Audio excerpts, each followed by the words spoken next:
You know, it's probably one of the oldest and deepest questions we've ever asked ourselves. It's the kind of question that has kicked off whole religions, inspired countless philosophies, and definitely kept a lot of us just staring up at the night sky completely in awe. And people brought this exact question to the Buddha again and again. They were really looking for a name, right? A story, some kind of divine architect they could point to. They just wanted an answer, something simple they could hold on to. But Buddha, he saw something else going on beneath the surface. He realized the question wasn't really coming from pure curiosity. It was coming from a place of fear. You see, the human mind, well, it doesn't do well with mystery. It feels unsafe. It just can't wrap its head around something existing without a cause, without a clean, tidy beginning. So what does it do? It invents a creator to make the vastness feel a little less scary, a little more secure. And this right here is where the whole conversation takes a really fascinating turn. Because instead of just offering up another theory or another name for a creator, Buddha decided to challenge the very foundation of the question itself. I mean, just imagine that for a second. You show up with what you think is the most profound question in all of existence, and the answer you get is, your question is the problem. Buddha explained that asking who created the universe doesn't actually come from a place of real inquiry. No, it's built on a completely faulty assumption. So let's break this down. The core misunderstanding is right here. Our minds work with a pretty simple rule. Everything has a creator. There has to be a first cause. But Buddha's perspective just slices right through that logic. He suggests something truly radical. Existence doesn't have a beginning. It never started. It just is. He said that these kinds of speculative questions are, in the end, pretty pointless. They're just born from our thoughts, and our thinking mind, as amazing as it is, can't possibly grasp the true, boundless nature of reality. It's kind of like trying to measure the entire ocean with a tiny ruler. So, realizing this, he suggested a total shift in focus. And this is the big pivot in his teaching. Buddha suggested that the answer isn't out there, somewhere in the cosmos. Nope. The answer is found by looking deeper, inward. His advice was simple. Just drop the old question. Stop wasting all your energy trying to find a beginning that you're never ever going to find. Just let it go. And in its place, he offered a brand new question, and this is the one that changes everything. He said, turn the whole thing around. Ask yourself, who is this I that's even asking the question to begin with? The moment you genuinely ask that, the whole direction of your search just flips. Because you start to see something incredible.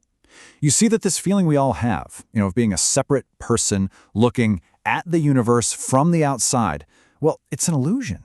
You're not a stranger here. And this right here is the core insight. The person asking the question isn't separate from the thing they're asking about. You are the universe. It's the universe itself asking a question about itself through you. It's like a wave in the ocean wondering, hey, who created the ocean? The question itself is built on a misunderstanding of what it is. Okay, so if it's not a creation, then what is it? Well, this leads to a really beautiful and dynamic way of seeing reality. It's not some finished product, but more like a constant unfolding dance. Buddha had a word for this, suchness. It's a way of pointing to a reality that's beyond our simple, logical explanations. It's just the natural, uncommanded way things are.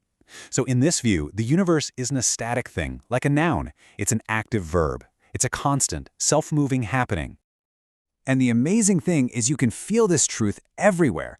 I mean, a tree grows, a river flows, a star burns. Why? Not because some outside force is ordering them to. They do it because that is their nature. That is their suchness in action.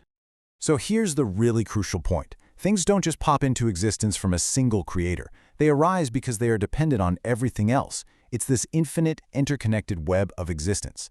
There's a famous teaching that goes, when this is, that is. When this ceases to be, that also ceases to be. There's no director pulling the strings from the outside, just this mysterious cosmic dance of everything being connected. Okay, so this of course brings up the next big question, right? If we weren't made for a specific purpose by a creator, then what's the point of it all? What's our meaning? And Buddha's answer here is just as beautiful and profound. The meaning of life is life. It's living. To ask for some meaning outside of life itself is to completely miss the beauty of what's already here. I mean, think about it. When you watch a beautiful sunrise, does it need a reason to be meaningful? When a flower blooms, does it need some grand purpose? The meaning is right there, in the experience of it. And this brings us right to the ultimate realization. The moment you finally let go of this frantic search for an external source, for an answer outside of yourself, Something amazing happens. That feeling of being separate just dissolves. You stop being a spectator looking at life from the sidelines, and you realize you are the flow. You become a fully conscious part of this endless, unfolding mystery of existence. and you start to feel it on a level that's way deeper than just thinking. You feel that there's no real difference between the cosmic energy out there and the energy that's animating you right now. That same awesome, mysterious force that turns the seasons and lights up entire galaxies is right here. It's present in the simple, quiet rhythm of your own breath, of your own heartbeat. So in the end, what Buddha's teaching shows us is that the true answer we're all looking for isn't going to be some new belief system or a clever theory or anything that you could ever really capture in a book. The answer is silence.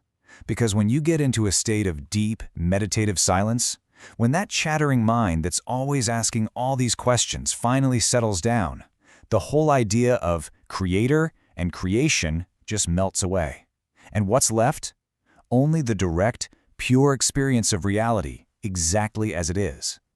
So the final thought to leave you with is this. Reality isn't some finished product that was made a long time ago. It's an eternal, dynamic happening, unfolding right here, right now. And the only question that really matters isn't who started it, but are you fully present for it? Are you truly living it?